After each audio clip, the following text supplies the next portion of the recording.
and Ernie's great to talk to. No, always. He's doing a walk for Blue Cross Blue Shield, but basically we'll talk to Ernie whatever he's doing. You just tell us when, and we're there, Ernie.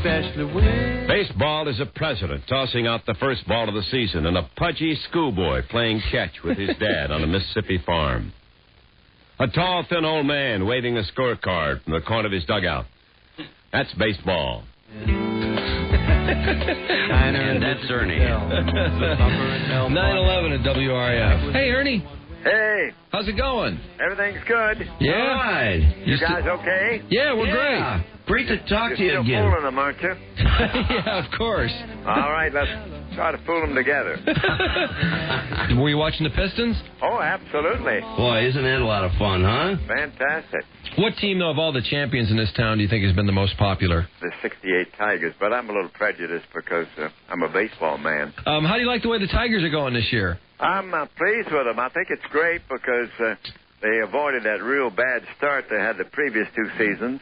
Pudge looks like he's worth every cent, doesn't he? Absolutely. That was a fantastic move, and leading the league in hitting now, doing everything that anybody wants him to do, and I think he's endeared himself to everybody on the team and the fans, too. They seem to love him. Mm-hmm. Rondell White's great, too. Yeah, great guy. Oh.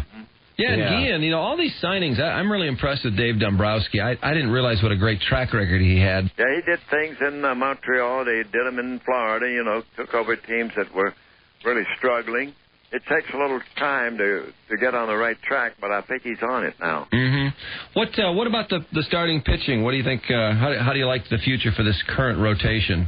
Well, I think some of the guys are going to fall by the wayside. I think it's just a question of who develops and who doesn't. And Knotts and Robinson, it seemed to come along pretty good. Now, Ernie, where are you walking? What's all this been? Well, on Sunday the 27th, the Blue Cross Blue Shield's having another walk, and we're trying to get people out off the couch and walking. And we're going to have some of the 84 Tigers with us. Darrell Evans and Brookins and Bergman coming back. And then we're going to walk over to Comerica Park where they're honoring the 84 Tigers.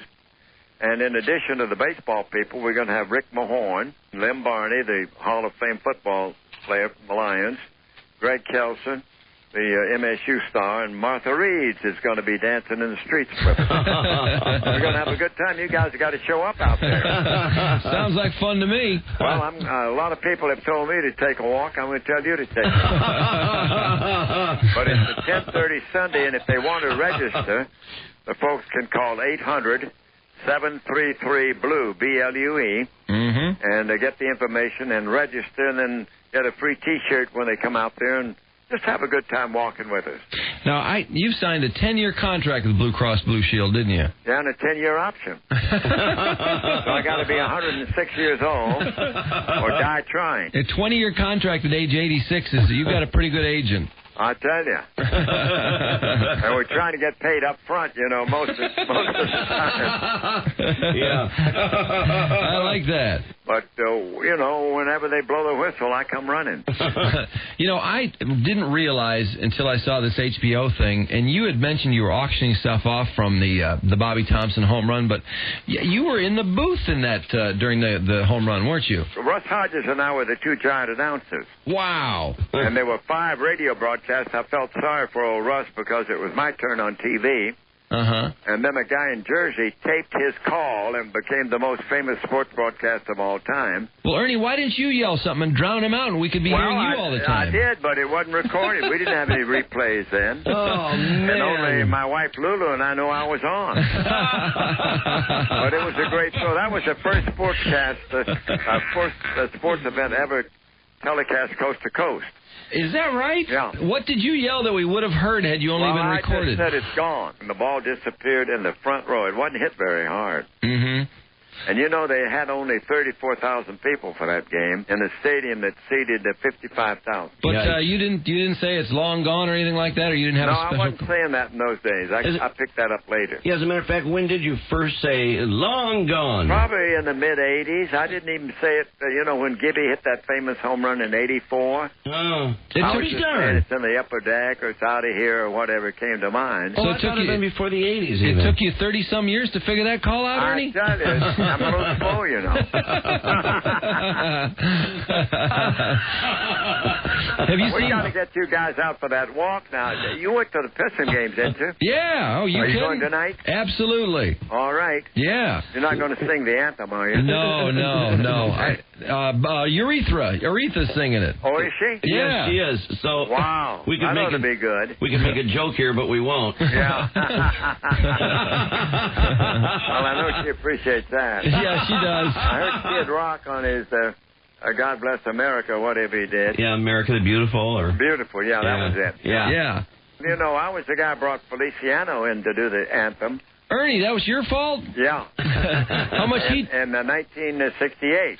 Now, why was that so controversial? Because I remember hearing about that, and I never really knew what happened. Well, it would be now, but before that time, everybody sang the anthem completely straight. And he was a young kid that he had a big hit out at that time, the Jim Morrison song, you know, Light My Fire. God, I never thought I'd hear Ernie Harwell say Jim Morrison. Yeah, oh, really. yeah, and then You were a huge Doors fan. He did it, and he did it with a guitar, and he had his seeing eye dog, and they thought he had long hair. It'd be very short if you saw it now. Oh, yeah. But yeah. he just did it from the heart, and it was a little bit different, but if you heard it now, you'd say it's a very mild rendition.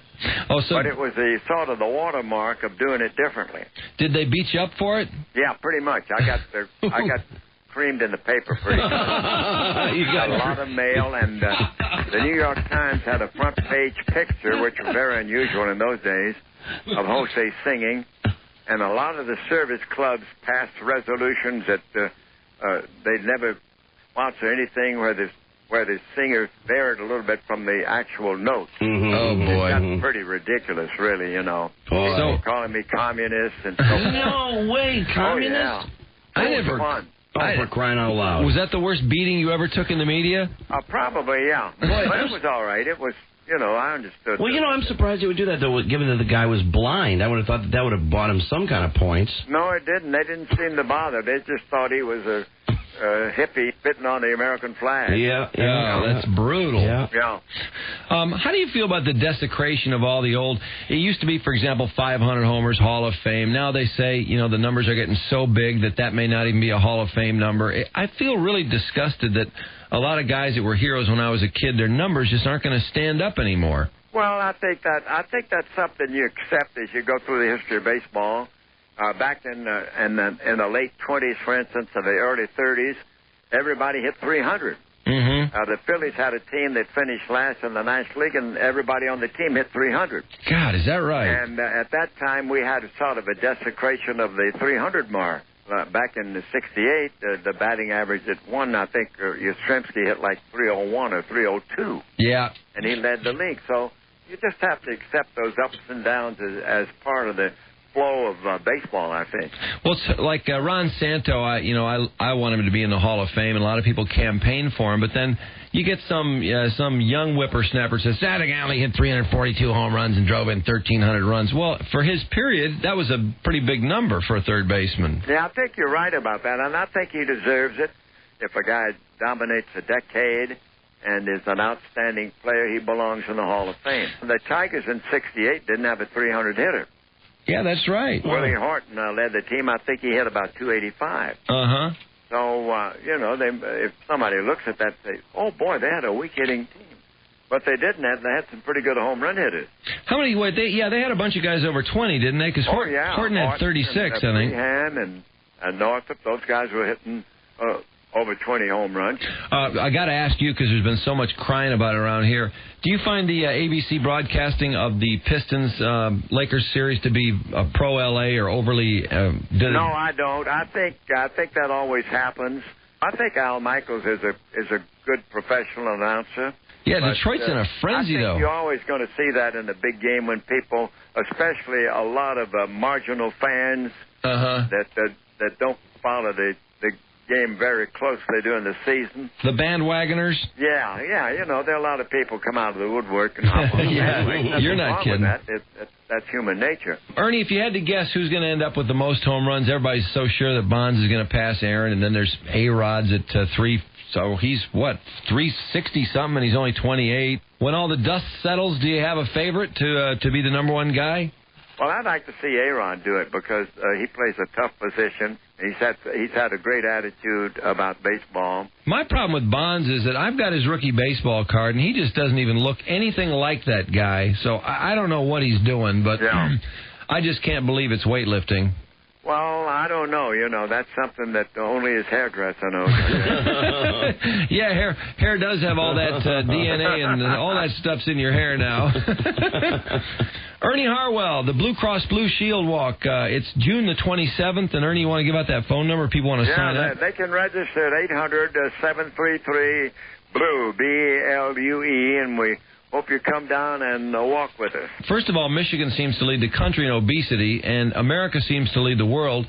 And every time I see file footage of anything, like we were watching people go around the Reagan casket, and it's like, America is so huge. What is going on? Yeah, they are. I think, I think it's the diet mostly and the lack of exercise. We love our athletics, but we want other people playing them most of the time. And we love our food, and we want to eat it ourselves. And how do you stay trim? Is it diet? Do you do a lot of walking? Yeah, I do that. I work out every day. What's your workout program? What do you do? Well, I jump rope every morning. You do? I jump for 300 times. Wow. And then I stretch. And where I live here, I told you about our place where we lived before. Right. And we've got a wonderful gymnasium. And I go down, and every day I work out. I do weights one day and cardio. And then I just do cardio the next day. How much are you benching, Ernie? Oh, I don't even know. I just go on whatever machine and what they tell me to do. Oh, do you have a personal trainer? Yeah, well, not personal. We have a young lady here who is in charge of nutrition and training. Well, what a feminist you are, Ernie. You use a female trainer. How about that? That's very enlightened of you. She doesn't get fresh with me either. Well, give that phone number out. Let's get some of these people out there walking. One more time. 800-733-BLUE. All right. And it's June 27th, and you end up at Comerica Park, so you can just go in and watch the game. Just go in, and you got a special deal on the Tiger ticket. I don't know exactly what it is, but it's there. Well, they'll tell you at 800-733-BLUE, I'm sure. All right, Ernie. Well, it's great talking to you. All right, guys. Always a pleasure. Keep up the good work now. Thank you, and you get too. Get those Pistons in, okay? You got it. I'm counting on you. Thanks, Ernie. All right, bye-bye. We'll see you. I love that guy. I know. He's always in great spirits. He is. That guy loves life, man. Hell, I mean, he could be calling games till I don't know how long. I know. There's a part of me that really wishes he was still doing it. I know. I just like the sound of his voice. It gives some positive vibe off. Oh, I know. There's something about that voice. It is very soothing, isn't it? At the same time, I'd hate for him to be doing it if he didn't want to be doing it. You want the guy to have his time. Oh, yeah. We can't be selfish. No. Just because we like it. It's like, hey, listen, you go back to work. But the thing of it is that he has his mind and he has his health. And God almighty, he withstood all those years and travel and games. Well, it's funny, the idea of being 80-something has always been horrifying to me. But then you see people like Ernie Harwell and you go, that guy seems like he really enjoys his life. Yeah, he really does. Boy.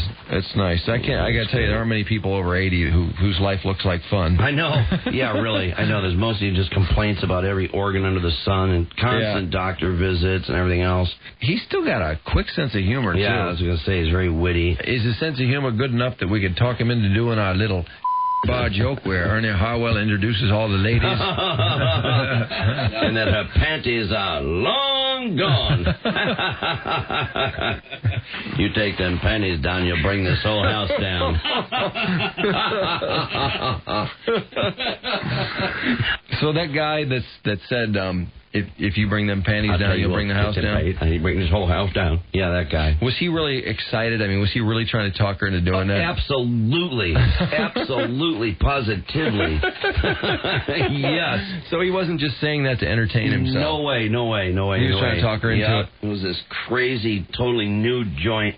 And he was just a creep that wanted to see her nude. Absolutely. It was like, I think it was on Outer Drive way in Detroit or something. This was How old was this clown? Years and years ago. Oh, he was older. He's up in his 60s probably. There, boy. He was sitting in the first base location because it was just like a blackjack table the way it was configured. Around the stage? Around the stage. And Mark Ridley's has, you come out of the door there and the stage is right there. Yeah. So it's similar to that. The girl would come out from a door, and then she would be standing right there on the stage, and that would be like a blackjack all the way around that semicircle.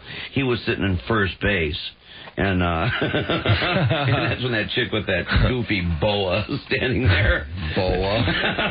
Just this cheap feather boa. He's like, I'll tell you what, you take them panties down, you bring this whole house down. And that's when that woman like sort of leans over and says, what's that? And she's chomping gum. She didn't hear him. That's the thing. It's critical when you tell the story. Just always remember that she didn't hear him the first time. Because it was always that, what's that? People never hear the most horrifying things. That was like the other day, Charlie Gibson going, yeah, does the president have enough fat in his rear end to withstand a blow like that? And the guy's like, what? He's like, the president's fanny doesn't have enough fat. And it was like, God, what a gross, stupid question to be asking. Yeah. And then the guy never heard him. He asked him 3 times. Yeah. And at that point, Charlie sounds like he's like something weird about him. You know, like he's really into Bush's butt. Yeah, gross. Which would be a real bony ass. I love that the guy couldn't hear him, too. Man. It made my day. Oh, yeah. All right, Ernie Harwell, 101 WRIF, and that number to call, 800-337-33-BLUE. 800-733-BLUE. Get your fat ass out there. Rock and roll was being born. Marijuana we would scorn. So down on the corner, the national pastime. All right, 9:20.